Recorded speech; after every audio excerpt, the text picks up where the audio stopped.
Forvitni, Scapa, Speki.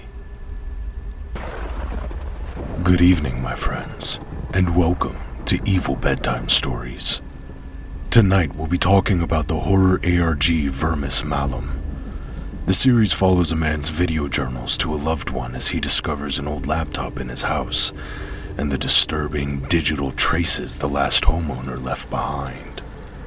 Before we start, please go to the Vermis Malum channel and subscribe. They're very talented, and I love what they do, and they deserve it. While you're there, watch the videos for yourself. Seriously. They have a playlist, and it's under an hour at the time of recording. Watch it first, then come back and leave a comment telling me what you think. If you like what I do, sub, like, and share the videos. Let the algorithm gods know that we exist. Now, that should be enough of a delay for everyone to get back from watching the series themselves, so let's get into it. The first episode is named, fittingly, Vermis Malum.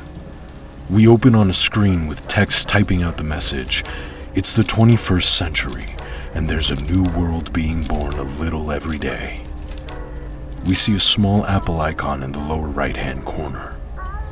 The song, "Open Up Your Heart and Let the Sun Shine In" by the Cowboy Church Sunday School plays in the background, bringing to mind, for me at least, one of my favorite movies, The Autopsy of Jane Doe. Watch it, it's great. The screen fades us into a worn-out, dingy game elevator. There are 10 grimy buttons, some with bloodstains on them, or maybe rust, set in a pockmarked steel panel, its paint peeling off in large chunks.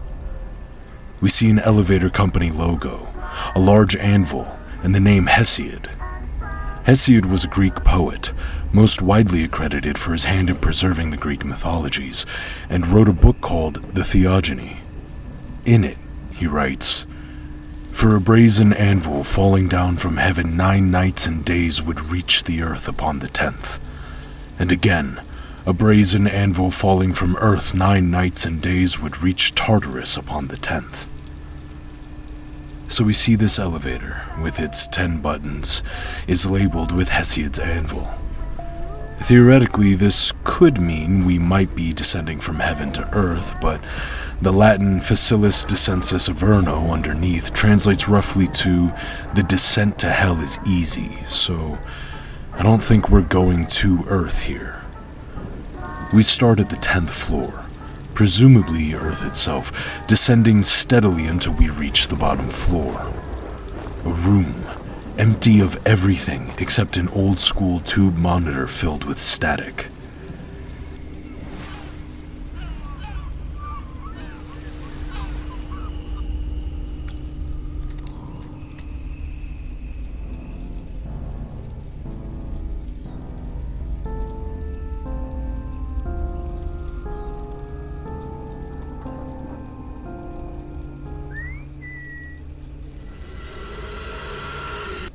We hear heavy footsteps as the character steps in front of the screen, the whine from it filling the dark, empty space. The screen comes to life with a logo of 2 crossed palm trees on a beach, a multicolored sun between the elongated tops. The text below reads Everpalm Pond. We next see a pair of pliers that take a similar shape to the crossed palm trees, handle upwards with a multicolored jewel in their teeth. The pliers shatter the jewel, and the shards blow away. The text next to the pliers reads Lamprov Pendle, which may be an anagram for Everpalm Pond with an extra L. We hear some 8-bit music fade in, deep and dark piano fuzzing over what looks to be a video game title screen, copyrighted by Everpalm Pond. We see a pair of arms extending their palms under a bright red apple. Again, they take the same orientation as the trees and the pliers. The screen phases a bit as the piano plays, when we hear a whistle. The character turns around, and we get a glimpse of a dark mass of writhing teeth and red eyes. The screen cuts to black.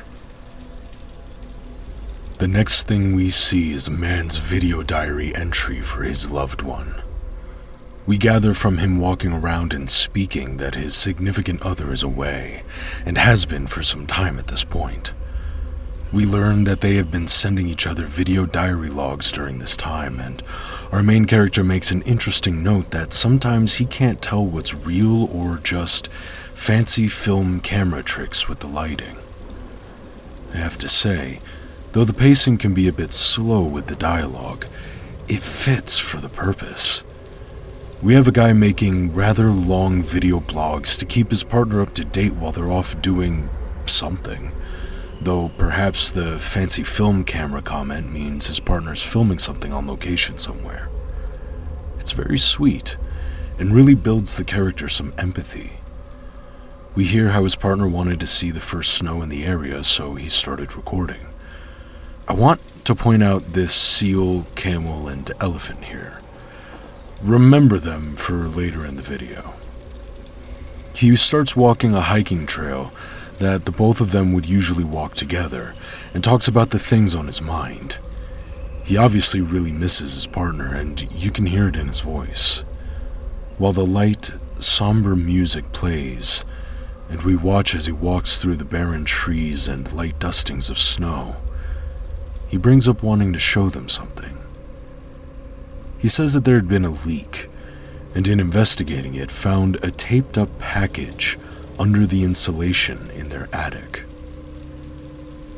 It seems he records these videos first, then writes a script and narrates over the edited footage. He walks us through finding the laptop and digging around inside it. We watch as he boots it up, and we see the profile screen with the name Arthur and a robot icon. I find this robot icon interesting. You'll see why. Our main character shows how he was able to just open the computer without a password, and how he found a disk in the CD drive. The disk is labeled Vermis Malum. He asks his partner what he should do with the laptop while wrapping up his video with more shots of the nature around his house. While watching some trees, we hear a bird call that is identical to the whistle we heard at level 1. Care of some stuff for work after It talks about their cat missing his partner and their house feeling too big for one person alone. He hopes they have a good time and asks for a video response soon. The video has been showing some numbers in the bottom right-hand corner that play around about every 16 seconds. But at the time of recording, we still don't really know what they're for yet.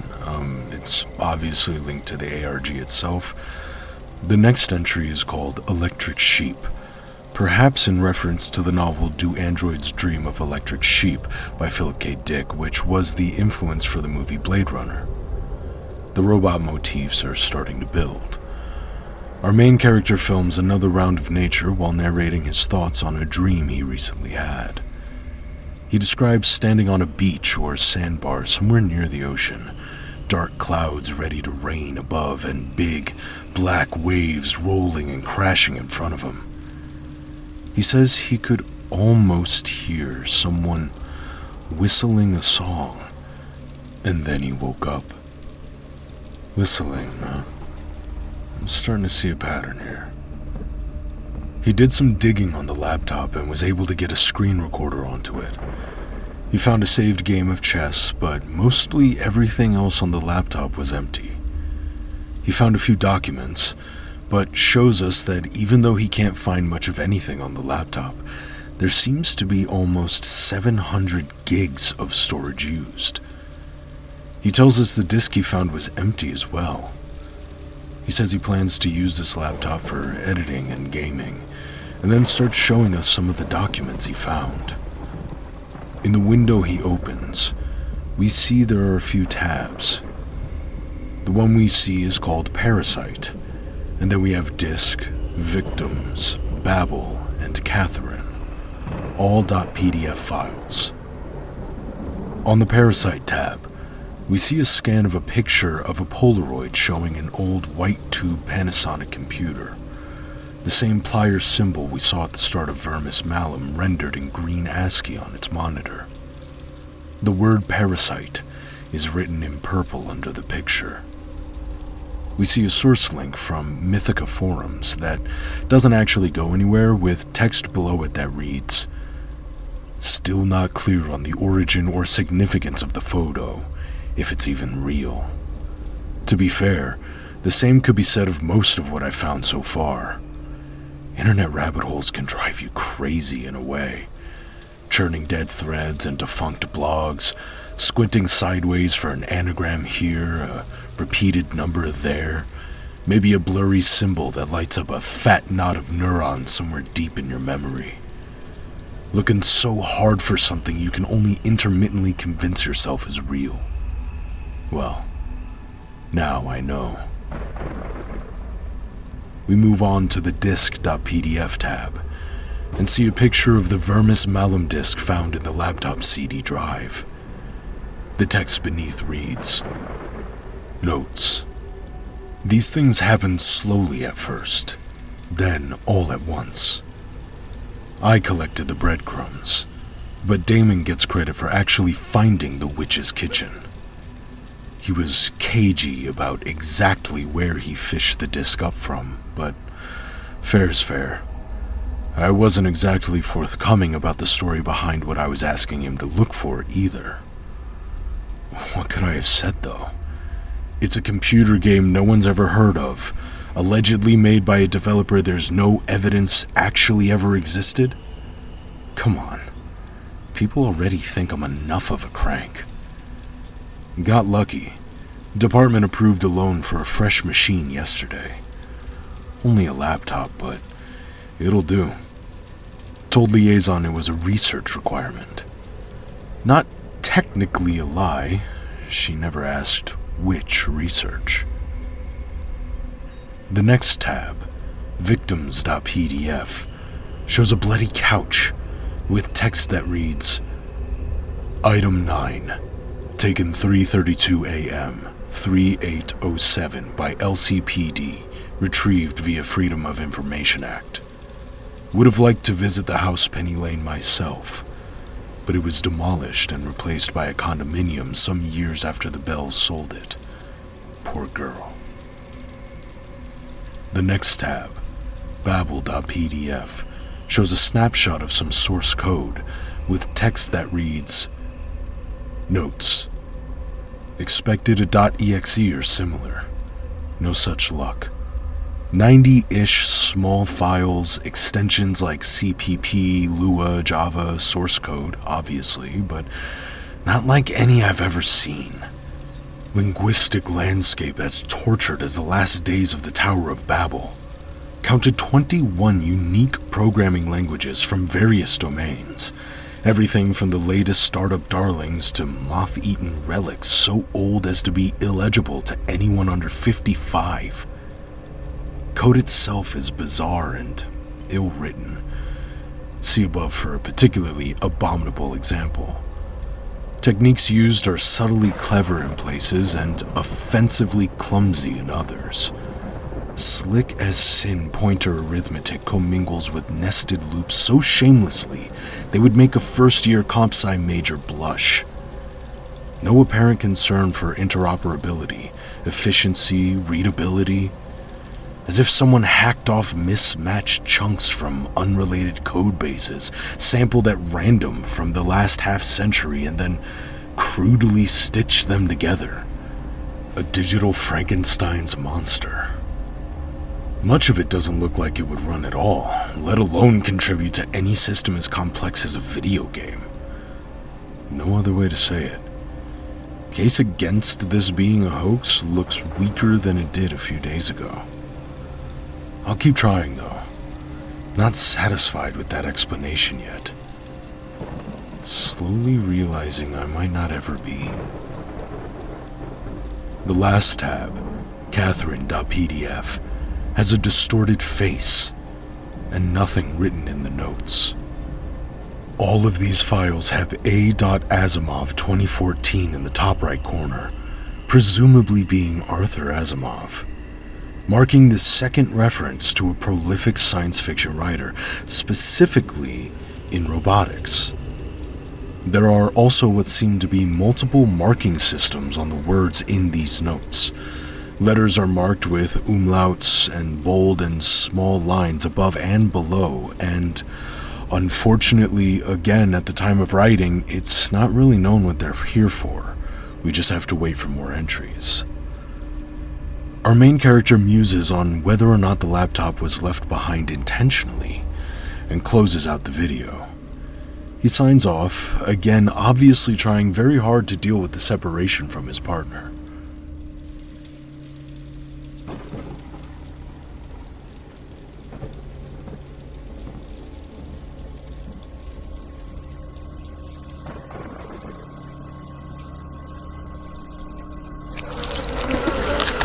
The screen goes black, and we see that at 3 in the morning, the screen turns back on, and the webcam opens and shows us a dark room and an empty chair. The webcam expands to full screen as a whining buzz grows louder, the sound of flies filling our ears as the camera appears to distort or rot into what might be a face. It's at this point the series began to really grab a hold of me. The character's voice is so genuine, and the slight lovelorn awkwardness plays a perfect counterbalance to the encroaching mold of digital horror. The next episode, Bad Seed, begins with our character looking up the definition of Vermis Malum, meaning worm in the apple. We see he was also looking up Dark Souls 1 guides to deal with the Anor Londo archers. My heart goes out to you, but I want to note that he has apparently made it to Anor Londo in Dark Souls 1. This is a man who is competent enough at games to make it maybe halfway in the first entry of the most famously difficult gaming franchises. Let's keep this in mind. We also see perhaps another small hint at the digital horror at play, because he has another tab called Windows 7 Programs Randomly S, and it trails off. But I assume that finishes with randomly shutting down. Perhaps a glance at the issues with using this laptop. He talks about having started using the laptop for gaming. We see new icons on his desktop, and he talks about some weird quirks with the machine. He talks about drafting an email, leaving and coming back to see small word tweaks like yesterday being changed to the day before. He talks about one day just noticing the Vermis Malum icon on his desktop, letting us know he didn't put it there. That's why he looked up the translation. He says he feels like there's something he's missing with the laptop, saying he needs a couple more days before sending the video to poke around in the machine. He boots up Vermis Malum, and we see the beginning text from the first video. It's the 21st century, and there's a new world being born a little every day. We don't start in the elevator this time, and we see the Everpalm Pond logo directly, followed by the Lamprov Pendle pliers smashing their multicolored ball, and then the crossed arms of the Vermis Malum start screen. He clicks continue, and we see that there is a save slot labeled Arthur, Ring 3, with 3 symbols beside. What looks like a pair of binoculars, what looks like the non-binary symbol, and what's obviously a snake. He thinks about deleting the previous save, but decides against it, starting a new one in another save slot. In the new character menu, we learn the character we're following's name is Lawrence, and we see that the game apparently has generative maps. He's first handed the seed 1337, or LEET, nice, and we see him randomize his seed, for some reason. Lawrence chooses medium difficulty and sets his favorite color as red. Lawrence is returned to the save menu, where we see his file says Ring 9, with a tree, a circle with a dot in the middle, and what looks like a smiling drama mask. He clicks it, and is brought to a loading screen. A Robert Frost quote is displayed. So near to paradise all pairing ends. Here loveless birds now flock as winter friends. The screen fades open to the same elevator from the beginning, starting on floor 10. The screen tears as Lawrence looks around, and the elevator begins to descend to level 9 without him doing anything. The door opens, and he finds himself in a foggy forest.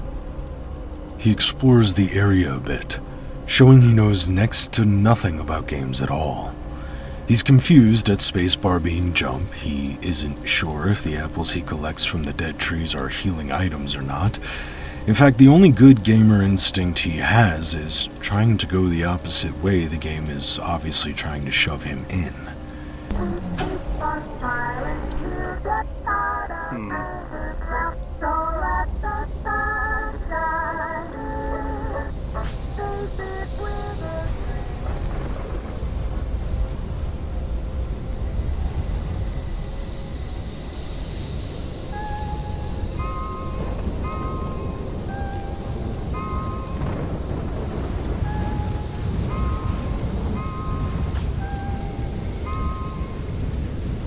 What if I want to go to a different floor? He tries to walk the other way, but the screen fades to black and he's respawned where the elevator dropped him off. He looks around for a bit, noticing a large, rotting apple being swarmed by flies made of little black hand cursors. He ignores it almost entirely, wondering why the buzzing effect is so loud and basically just saying that he can't interact with it. Just the illusion of a bigger world out there, I guess. It's not really there.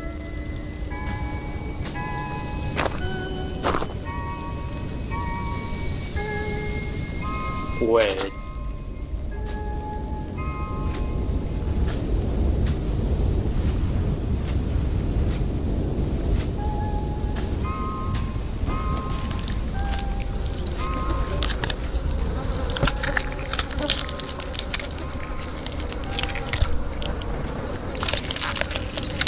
Why is that so loud?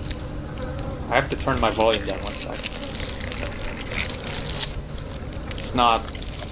There's nothing telling me to press a key. I'm pressing E.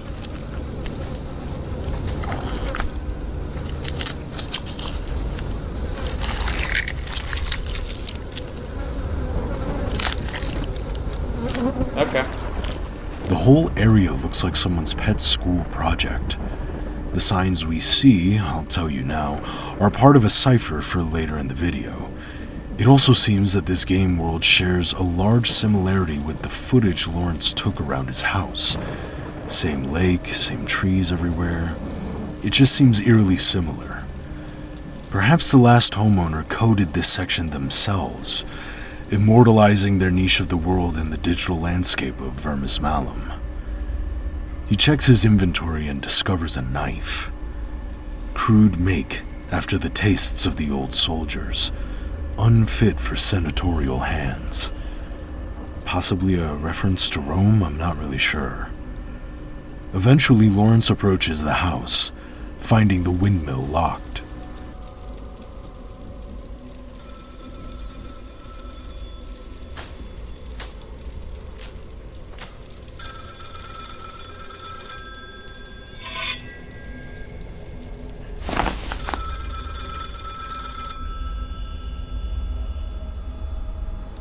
Always.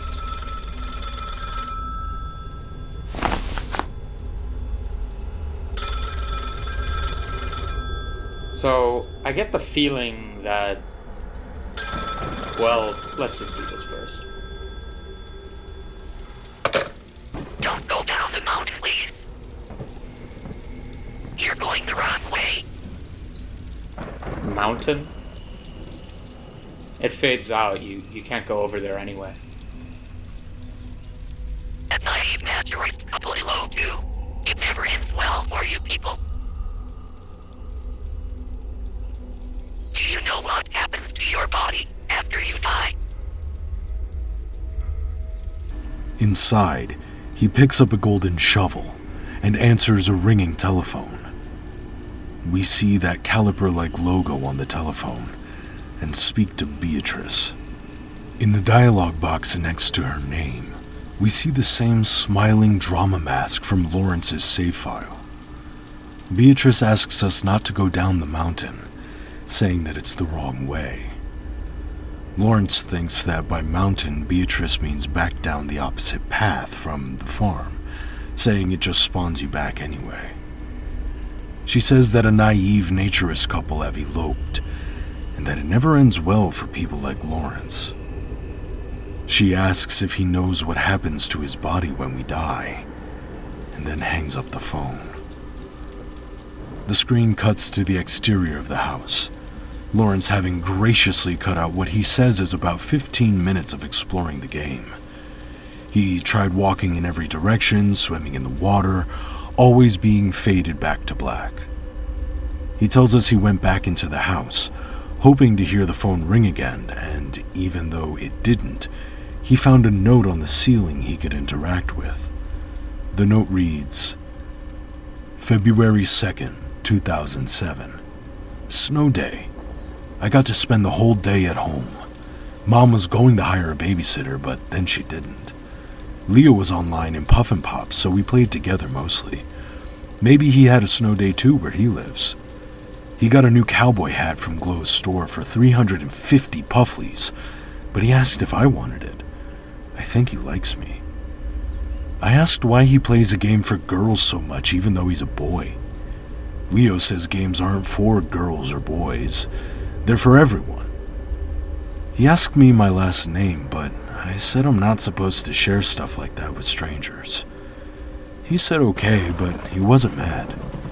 He told me his last name was Von Drepham. I said that sounds like a vampire's name. Leo promised he would tell me if he was a vampire. I'm not sure what this note is, but I'm almost positive it isn't from Arthur. Perhaps Arthur had a daughter? The note only mentions Mom, though, so I'm not really sure at all. Lawrence leaves, saying he knows he has to find a way into the windmill. As he leaves, we see the forest area is labeled her garden. Lawrence talks about not knowing how to progress. Maybe there's a digging spot to use his golden shovel that he missed. He ends the video almost dreamily, saying that sometimes you find weird things and sometimes they find you. He also has the classic Wendigoon hard bye outro, so points to Lawrence for that. The next video, called Random Walk, is currently the most recent installation in the series.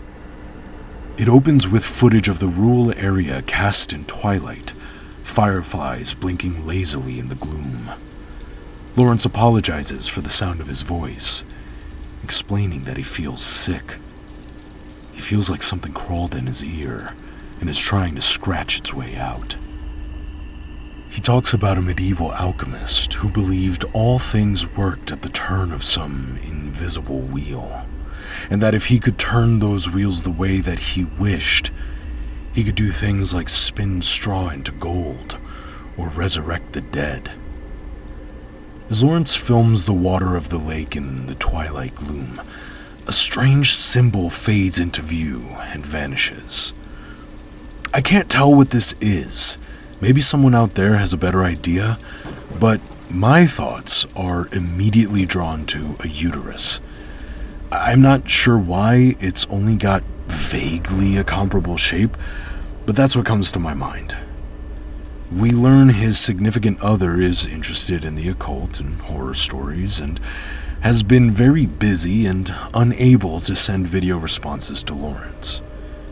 He says it's okay, and while zoomed into the full moon, reassures them that he'll still be there. We hard cut to the pliers crushing the marble, and on the save file menu we see that Lawrence is now on ring 8, and we see 3 new symbols. A heart, the female gender symbol, and what looks like a ram's head. Lawrence boots his save, which greets us with an Oscar Wilde quote. Some kill their love when they are young, and some when they are old. Some strangle with the hands of lust, some with the hands of gold. And there's a loading symbol that looks a lot like the caliper/pliers shape of the studio logos that was on the telephone, and even the mouse cursor that's in-game. We open back inside the elevator, the crackling happiness of the voice singing about letting the sunshine in, casting a sharp juxtaposition with the dingy elevator car. The screen shows we're on level 9, descending to level 8. Lawrence steps out to what looks like a forested pathway towards a club of some sorts. Rain falls loudly as Lawrence looks at the strings of party lights, trying to understand where the house and windmill went. He doesn't seem to have noticed he isn't on Ring 9 anymore. He approaches the building, and we see it's called Nero's Palace. The sky above also has a prominent constellation in its night sky, though I'm unsure of which one specifically. It may be something to do with Cassiopeia, it may be Serpens, a split snake, and perhaps the orange ball may be representative of a planet like Mars or Mercury. We're not really sure. Unconfirmed theories abound. Lawrence tells us he can't find any information about the game online. Picks up 2 coins that were left behind, supposedly by a previous player, and heads inside the building. Above the doorway, we see a cipher, which I'm still working on deciphering. Check the comments because I'll pin the translation as soon as I have it. We head inside, and there's a reception desk under pink neon lighting. There's a guest sign-in book, a marble bust with a glowing kiss on its cheek, and a ringing telephone.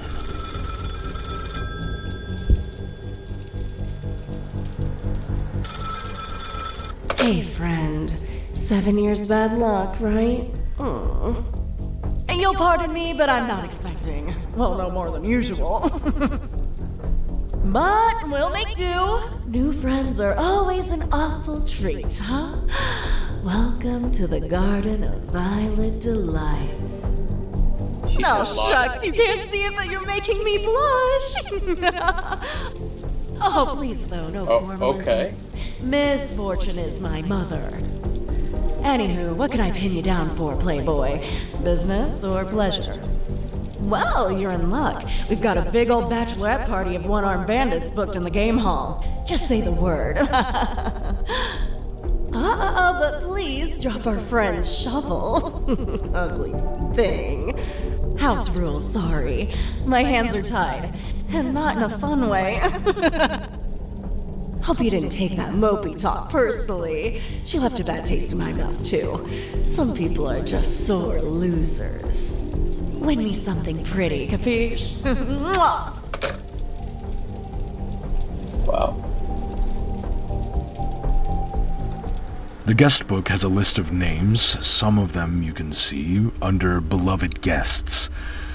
Of the ones that I can make out, I see Helen and Alexei, and there's a notes section that I can't really make anything out really well at all.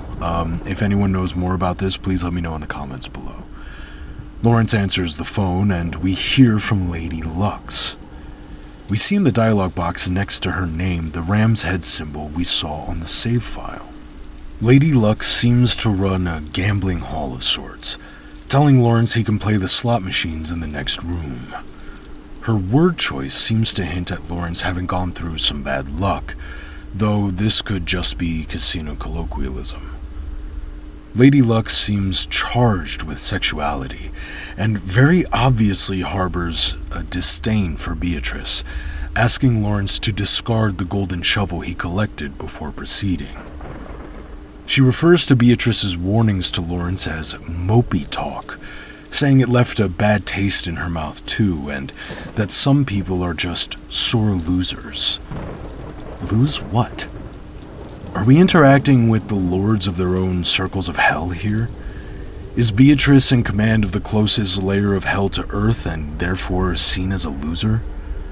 We definitely seem to have taken the vice up a notch on Ring 8.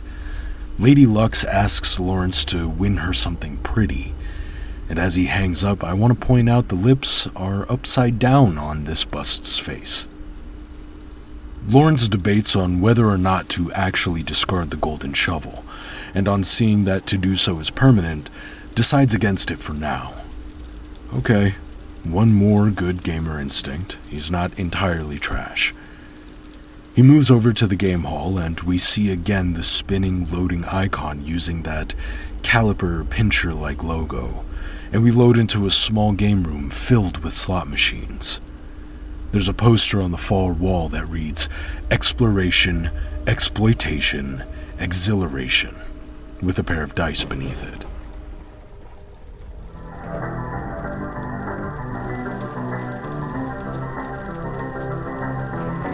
Did you notice, I don't think there have been any people around so far to interact with. Just voices on the phone.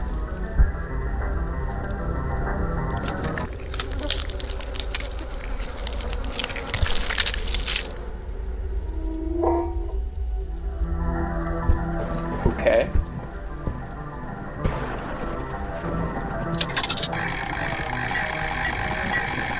You ever play one of these in real life? Lawrence remarks that there hasn't been anyone to interact with beyond the voices on the phone, and tries to go up a set of stairs at the back wall. The staircase is filled with a thick, red substance, much like the Big Apple in Ring 9, and the sound of flies follows us into the fade to black. Lawrence stands again looking at the slot machines, having been denied further access through the stairs. He decides to play a machine. He loses, getting blueberries, grapes, and an apple. Remember that. Blueberries, grapes, and an apple. He plays a few more machines, not noticing this thing in the upper right corner here silently moving into the room. Lawrence decides to go check the prize vending machine, finding that he can purchase a used napkin for 1 coin, a cereal box puzzle for 9 coins, a chemistry kit for 27, a cat toy for 81, a VIP vending pass for 729, and a foreign key for 6,561 coins. I would have to wager that this specific number is probably going to come into play in the ARG. Why else would you have such a specific number? He buys the used napkin, and we see that it's actually what looks to be a grant request by Conrad Church, titled Devils of the New Millennium, dated August 3rd, 1999. It reads as follows. Perhaps overcompensating for lay fears of technology metastasized in the Luddite periphery of the public consciousness by irresponsible coverage of the so-called 2000 ENSIS, our resident evangelists have increasingly taken to dangling, sugar plum-like, their own equal and opposite forecasts for the impending century. Put another way, Teotihuacan shrieks the conspiracist. See how wireless damns us. Come 2000, the banks and the phones and the power lines will burst into flames. And we coo by way of response. Hush. Sleep, sweet, darling child. 2000 will pass, then 2005, 10, 20, 50. Survive? No. Thrive. Watch MSFT and the rest of the merry band who sign my grants realize marvels of science, industry, leisure, today those squarely the purview of science fiction, blah blah blah. I have not been shy about voicing my disagreements with sanguine predictions of this nature, and on substance per se, we actually can't read the rest there, but where it picks back up, it says, a mammoth, derelict carcass named Homo sapiens, long and bitterly estranged from the absentee womb that bore it, floating belly up out in the deep water, every distended cranian crevice suffused with the unshakable, noxious, lung-turning stench of wet rot, apparently lifeless to the naked eye and ear, but for the odd, less-than-holy twitch and the hideous atonal song whistled shrilly from a corpse flute, makeshifted of its bile-corroded orifices. Sorry, it's really small on this for me. Excuse me. A colleague at Princeton once related to me the rites requisite to a burial at sea. The analogy serves, which is underlined and with a bunch of question marks, I'm not really sure why, at least in substance, if not in spirit. The crowning horror, no pun intended, is that nest of round, concentric cavities which once housed a central nervous system, bone and love-diseased gray matter now bored full of innumerable tiny crimson canker holes, chewed out by the unconscious birthing spasms of the vilest breed. So, yeah, we get like a really quick divergence from something kind of boring to what the hell is he talking about. And right underneath, we see a proposal rejection that reads in the comments. Well, actually, so we see the submission ID, I suppose, and I'll read this out because it's probably directly relevant to the ARG. The submission ID is KSSSZMI. It says that it's in the preliminary stages, and we see a couple of choices on whether it's being accepted, deferred, or rejected. This one has been rejected without appeal. And in the comments below, we see written, always equal parts humbling and sad to see an aging notable of the field turn. And it seems like someone had initially started writing down batshit, but scratched it out after BATSH and then decided to put screwball instead. So always equal parts humbling and sad to see an aging notable of the field turn screwball crusader against their own legacy on their way out the door. They used to call it going strange. Church doesn't need us. He may need, in no particular order, a patient editor, a therapist, a hobby, but he doesn't need us. If he wants to play Doomsayer, he can do it on a personal blog, just like everybody else. As of yet, we don't know any more about this church character, but he obviously was a once respected figure in some kind of research capacity. We have to wait for more videos to see what Church was really up to, but I do want to point out the whole whistling from corpse flutes thing, right? I mean, we've heard whistling a lot now, and I think that we're going to start seeing a much more disturbing background to that. But yeah, it definitely seems like this church figure is being set up as some kind of creationary force in the Vermis Malum game, right? He most likely led the research that fueled the creation of this game, or perhaps Church himself authored the code. It seems like, in a very Lovecraftian way, this Church has stumbled upon something in his research that has driven him mad. If this series' hooks weren't sunk into me yet, they catch deeply in my head now. The fastest way to my heart is through Spear and Odin or Black Ichor and Tentacles, right? Lawrence also buys the cereal box puzzle, which says, Puzzle Time number 39, Creepy Crawlies. It's got a picture of a worm asking the question, I grow in graves forgotten, where mourners no more tread. I only eat the rotten. I only kill the dead. What am I? Which, also, let's just point out, like, me thinking about it, if I was a kid and I got a cereal box and that was one of the things on it, that would have been great. Would have been really great. There are 4 boxes for the 4-letter answer with, if you need help, ask a real friend above them, which I find to be just great. Lawrence assumes that the most expensive item, the foreign key, is what's required to progress and gets back to spinning the slot machines. Also, most likely the answer to the puzzle is worm, but it occurs to me that it could also be like mold. Perhaps there's a red herring in all of the worm stuff, but I also feel like that's probably... I don't know, there's probably something to the ARG with that. So if anyone is playing along with the ARG, perhaps consider that worm is a red herring.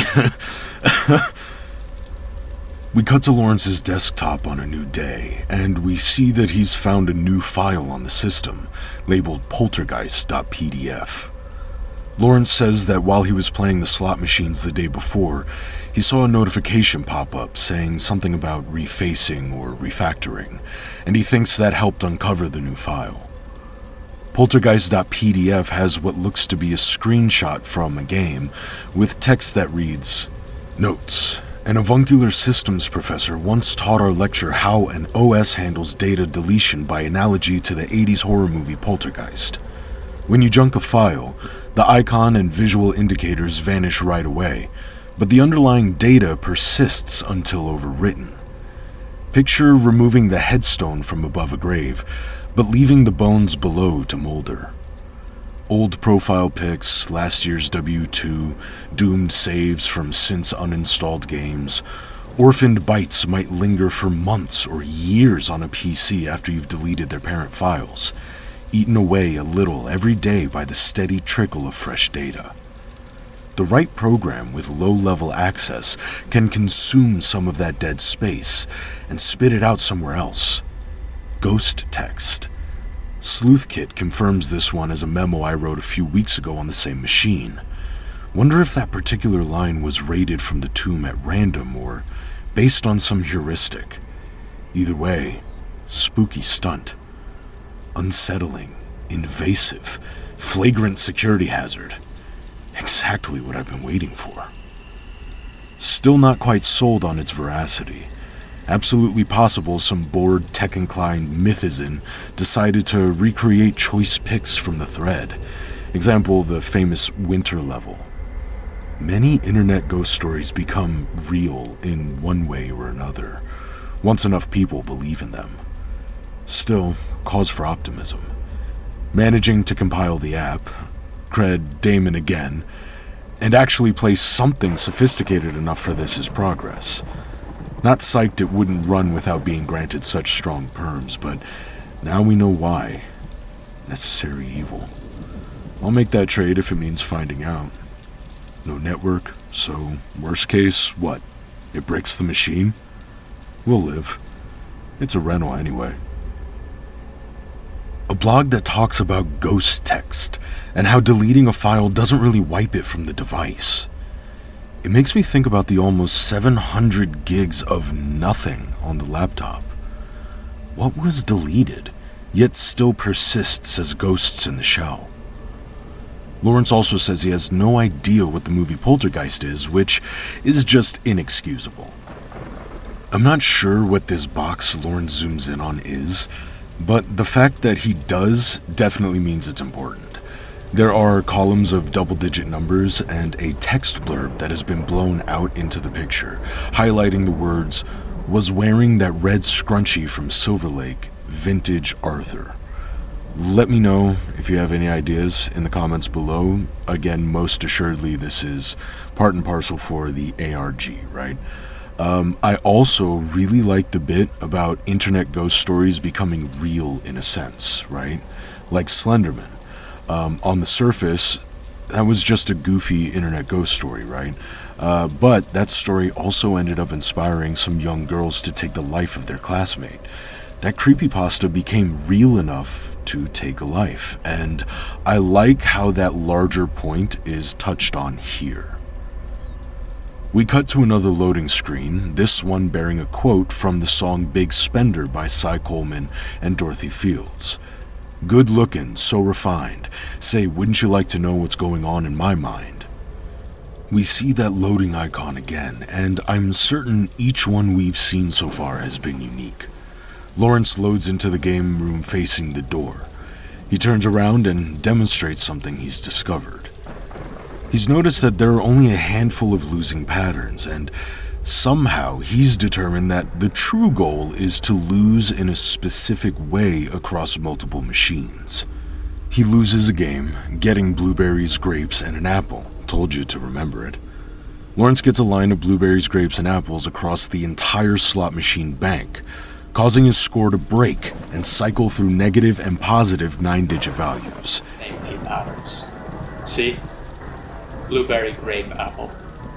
Like, what are the odds of that happening again right now, if anything is equally likely? And then I'll speed this up, but maybe you can see where I'm going.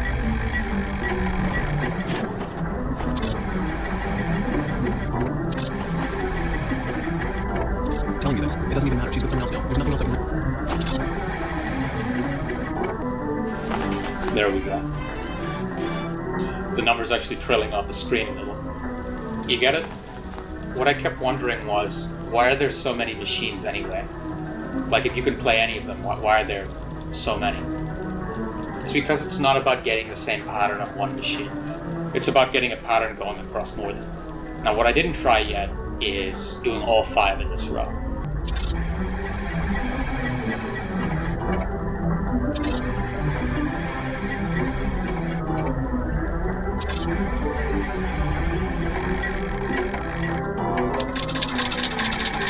I knew it. That actually wasn't that hard. What's happening now?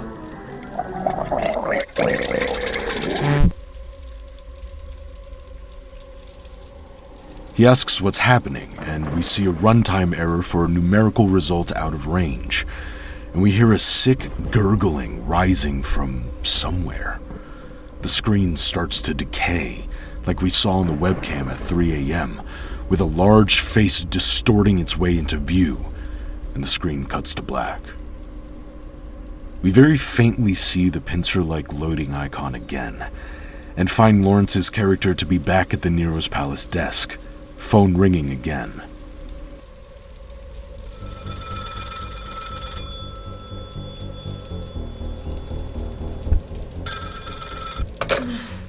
I was having the most delicious dream. And then I wasn't. You know the one. Anywho, a little birdie told me you broke the bank. I'll have to ring for a handyman. Oh, don't worry, I'm not miffed. Monte Carlo, right? It's nothing personal. Besides, I love a winner. But no Irish goodbyes now. You people are always in such a hurry. Come on, you're going nowhere fast with all that old scratch weighing you down. You know what you need? To, lighten your load. Swing by my room, share a nightcap with me? What do you say? You could, make an entry in my guest book afterwards. Call it a victory lap. Don't keep me waiting. Mwah. Lady Luck speaks, alluding to having a promiscuous dream before being woken up by the news that Lawrence had broken the bank. She says she isn't mad he won all that money, but that he had to hang around for a bit. She invites him to her room, offering to let him make an entry in her guest book afterwards as a victory lap. So there's that. Lawrence finds the game hall is closed until tomorrow. On trying to leave Nero's palace, he finds the door, quote, stuck. Something thick like tar or wax has been poured into the gaps in the doorframe. He heads to the left of the reception desk and up the stairs to the high roller suites. Again, we see another unique loading icon pattern.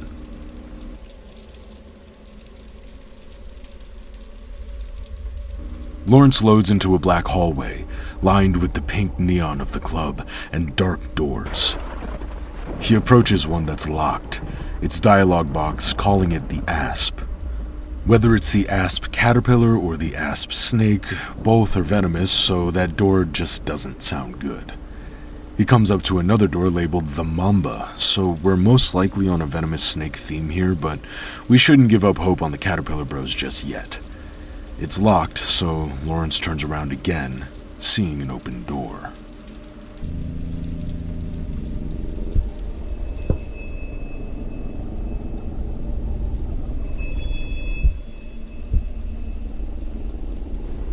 Is that short for something?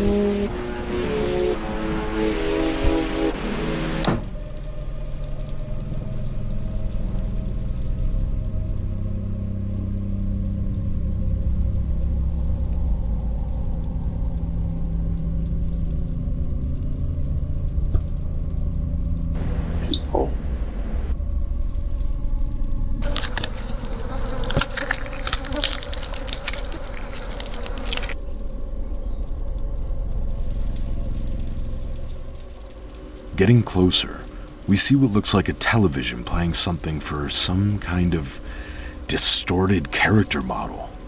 Almost like a human fall flat character with TV static for skin and weird, disjointed movements.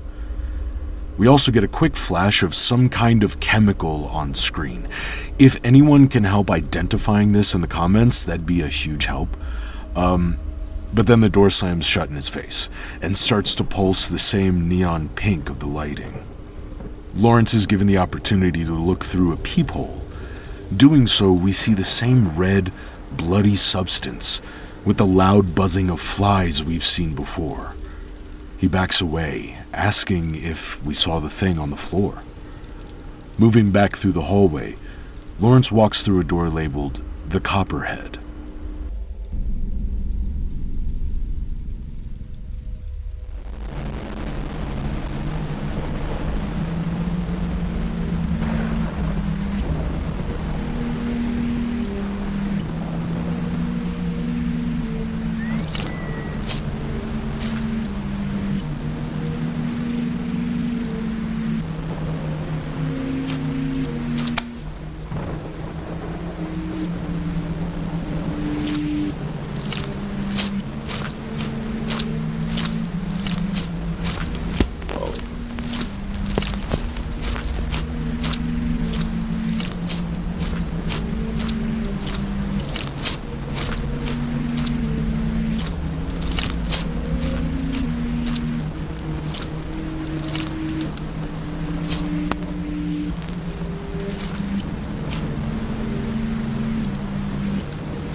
What? Do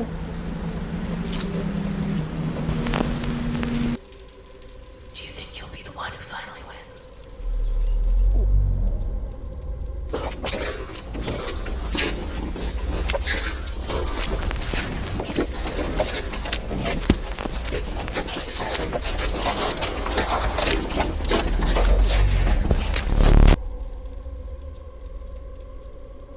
The screen opens on an empty, dark landscape.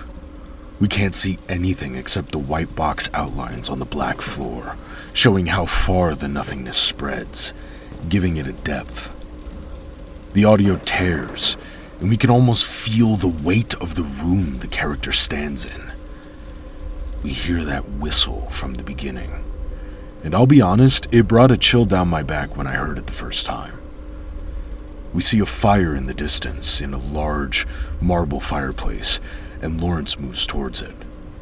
The graphics glitch a bit, allowing us to see through the dense blackness in this place for a brief second before plunging us back into the darkness around the flames. Above the fire, we see the laurel leaves that surrounded Nero's palace, and some seating placed at their feet. The graphics glitch again, and we see more chairs that have been knocked over onto the floor. We see 3 animals beside the fireplace, a seal, a camel, and an elephant, just like in Lawrence's in-real-life videos. We hear him ask, basically to himself, "What?" before a female voice whispers, "Do you think you'll be the one who finally wins?" We hear a deep, rumbling gurgle approaching, the distorted breathing of something coming through the brightly colored glitches. The distortion lets us see the massive, skeletal beast and its horns as it rushes up to the character, before we quit out to Lawrence's desktop, and the video ends. Okay, now that's a lot, and this series is obviously still developing. I caught it at the very, very early stages, which I'm very excited about. I'm going to keep my eye on it as this series develops because there are some really cool theories out there. It seems like the main one so far is that this game literally takes you through the 9 circles of hell, and perhaps the one that I like the best is that Lawrence is possibly dead himself and is being literally drawn through the 9 layers of hell, like as he progresses to his final resting spot, I suppose. Perhaps. I'm really excited to find out more about this church character. I really want to learn what was the thing that caused them to become seen as lesser, in his contemporaries' eyes. If he was such a well-respected member, I want to know what it is that made him make that hard pivot, right? I'm very fascinated in this. Let me know what you all think of the series so far, where you think it's going to go, and if you want more content like this from me. Like the video, sub to the channel, spread the word to help us grow. We need the algorithm gods to notice us. I've been playing around with shorts, and some things I can get a little bit of a spark, but at the moment of recording, the algorithm gives me a push of maybe 4 hours. And then anything that I upload is dead. So seriously, guys, if you enjoy the channel, if you like me kind of branching out instead of just pure narrations, now I'm doing a little bit of other things, definitely engaging with the video and the channel whenever you see it. That's the best way to support me without even spending a dime, Thank you all for listening so far. I hope that you're as excited to see the progression of this series as I am. Like I said, spread the word. That's really the best thing that you can do. The best thing I can say is that we all need some evil bedtime stories once in a while, right? I'll see you in the next video.